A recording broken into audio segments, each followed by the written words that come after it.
First, we argued that we're not looking for proofs, absolute certainty, infallibility. Those things are impossible anyhow. And in practical life, we never have them. We're looking for evidence, reason enough to make a decision, probability. And then we looked at the revelation at Sinai and we asked, do we have reason enough to believe that it's a real event rather than just an invented myth?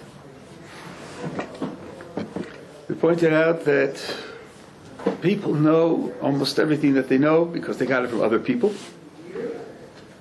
Some reports are credible, some reports are not credible. How do we decide which are which? By our experience. We learn that some sources are reliable and some sources are not reliable. We learn that a source is reliable by checking those items coming from the source that we're able to check.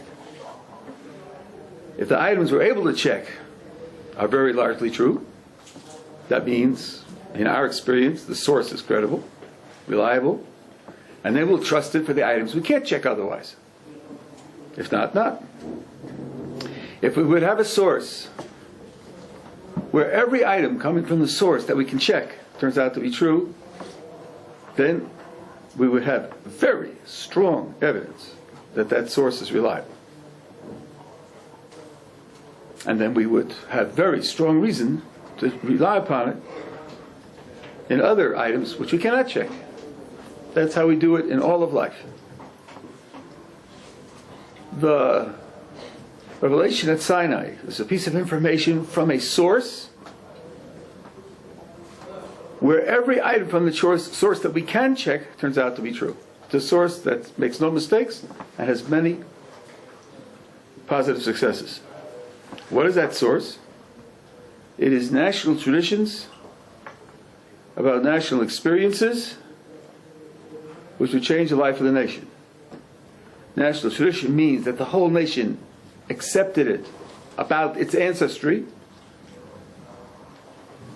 National experience means every person in the nation at that prior time, in the ancestry, every person in the ancestry experienced it directly, not that it was a report from somewhere else, and that it would change the life of the nation. If it had really happened, the life of the nation wouldn't be the same afterwards, in some respect.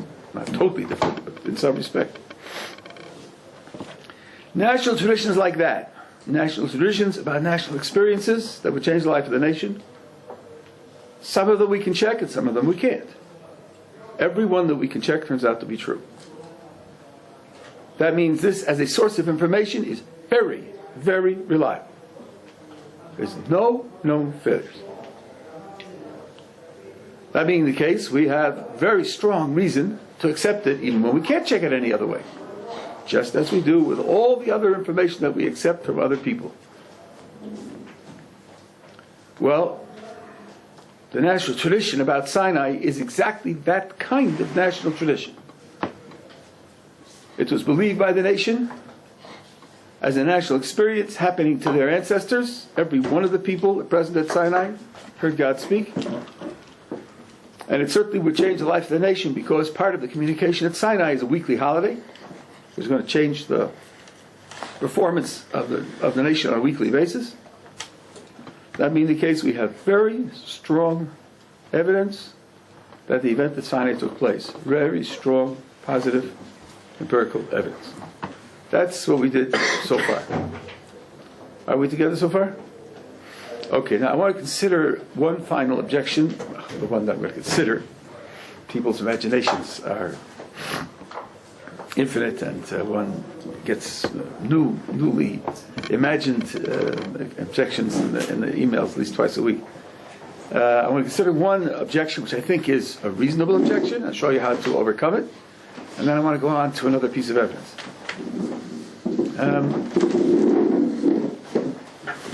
Some people will suggest, if you look at this source of information, national traditions about national experiences that would change the life of the nation, and look at all the cases you are using to test it. All of them are cases of natural events.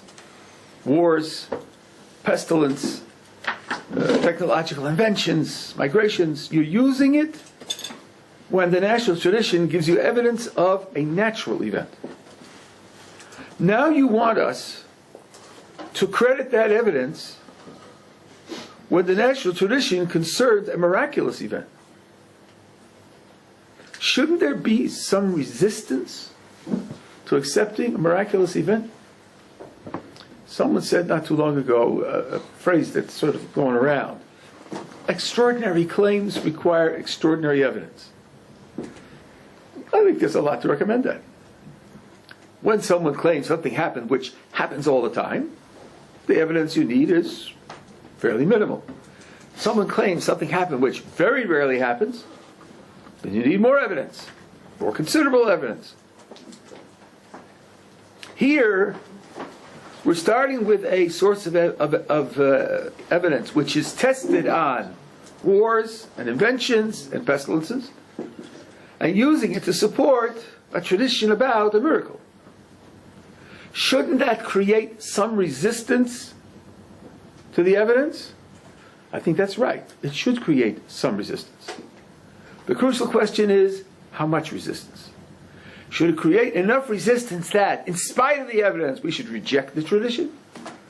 Or should we say that, in spite of the extra resistance, the evidence is enough to carry the day and lead us to accept the tradition, even though the tradition about a miraculous event? Let's think a little bit about our attitude towards miracles. What our attitude is, what it ought to be. There are people who are opposed to miracles in principle. We don't accept any miracles, period. I'm not going to go into the deep background as to why one should or should not take that position, but I just want to point out what our actual practice is. What do we mean when we say miracle? The crucial word here is we. What do we mean when we say miracle? Well, we have a conception of nature, we have a conception of how nature works, and we mean something that would go against nature. But when I say nature, I have to mean what I think of nature, what I understand about nature, my picture of nature. My concept of miracle is tied to my concept of nature. How strongly should people oppose miracles?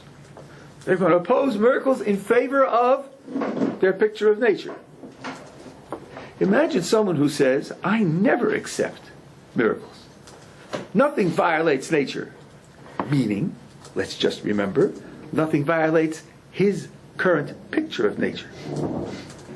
Well, right away you can see a person who has that attitude will be incapable of ever changing his picture of nature.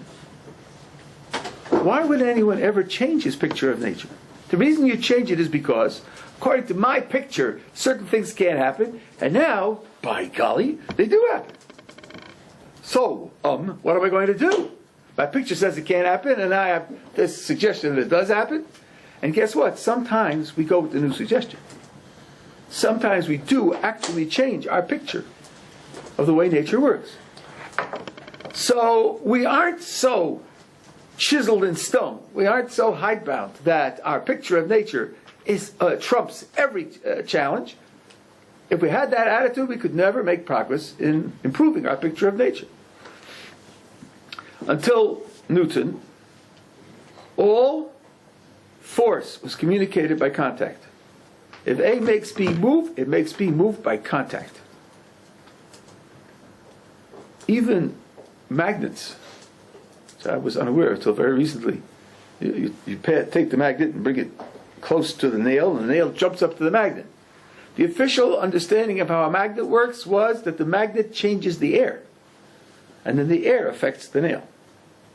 There's no force at a distance.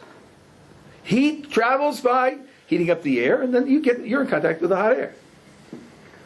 Along came Newton and said, the reason the moon doesn't fly off into space is because the Earth is holding on. His contemporary said, the Earth is holding on? How is it holding on? Gossamer threads between here and there? Leprechauns linking arms? What is doing the holding? Newton's answer was, I don't know and I don't care. Hypothesis non fingo. I don't make up hypotheses. I tell you it's holding on, and even if there's only empty space between here and there, it's holding on. Many of his contemporaries thought that that was anti-scientific. The laws of nature don't allow action at a distance. It took a generation for people to come around to say, well, that's what the laws of nature used to say, but guess what? They were wrong, and it does seem like there is action at a distance. If we believed in our current picture of nature so strongly, we wouldn't tolerate any challenges, we never could have gotten out of the ancient picture and into Newton. Now the picture of nature has changed many times since then. So we don't want to set up an opposition to miracles, which in our mouths, the word miracle means something that goes against our current picture of nature. We don't want to set up such an opposition to be absolute that will never change our picture. Only we want good evidence. We want good evidence. Not just hearsay, but good evidence. Well, I think now, if you have a source of evidence which has never been shown to be wrong, then that is a source of evidence that's good enough to cause us to change our picture of how the world works. So that's how I would respond to that suggestion. I think it's a relevant suggestion that miracles need more evidence. I think it's right. But one can conclude that a miracle has taken place by miracle meaning something which breaks the laws of nature. Let me give you a couple of fanciful illustrations of this, and then I'll stop to take discussion. If it's easy, then we'll go on to the next piece of evidence.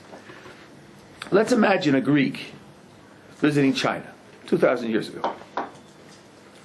He's there on an extended visit, talks to people, and surveys their culture, their literature, their science, and he meets astronomers. The Chinese had very detailed star charts. They were very careful about star charts.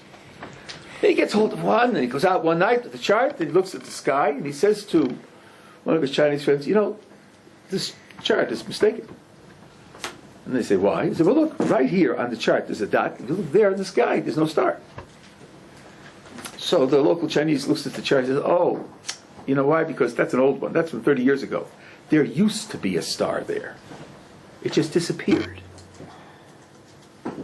We said, what? There used to be a star and it disappeared? Yeah, said the Chinese. Yeah, we were very careful. We saw a star there and then it disappeared. The Greek says, stars don't disappear. They never disappear. But we've been watching the skies for thousands of years. Never has anyone reported to us that a star disappeared. And the Chinese said, well, I guess you missed it. Or maybe where you are geographically, you couldn't see that star that disappeared. But we have our chart and we have our people. And now, could the Greek accept this? Or must he say, if it never happened in our experience, it can't be. Our view of the world is the stars are eternal. The stars are unchangeable. They're made of entirely different materials from our world. Nothing about them ever changes. Or could he say, gosh, we haven't seen it, but they seem to be reasonable people and reliable people and intelligent people. Maybe they saw something we didn't see. I don't believe that the Greek is trapped in the experience of his people and can't learn something from the Chinese.